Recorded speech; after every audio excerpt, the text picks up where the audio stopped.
Esam štai ir stendė ir norėčiau pakalbėti apie tą turką, kurį visas pasaulis praeitais metais pamatė olimpiadai. Vien dėl to, kad jis buvo įsikišęs ranką į kišenę, žmonės galvoja, kad jis šaudė su kažkokiais labai paprastais daiktais, bet taip tiesiog atrodo pistoletiniai šaudytojai ir čia yra plius minus tas ginklas, su kuriuo jis šaudė. Tai yra Steyr Evo 10E, tik čia yra patobulinta šių metų SX versija. Tai kas, negalvokit, kad čia yra kažkokie labai paprasti baziniai dalykai, čia yra aukščiausios klasės pneumatiniai ginklai.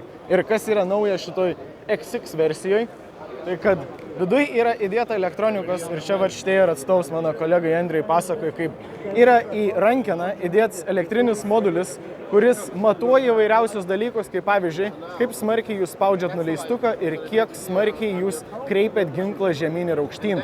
Tas naujasis SX modelis duoda jums daug galimybių analizuoti savo šūvį, jį galite pasijungti per Bluetooth ir taip toliau. Tai jeigu ieškote aukščiausios klasės sportinių ginklų, susisiekit su Getbacks ir gausim jums Steyr. Ate.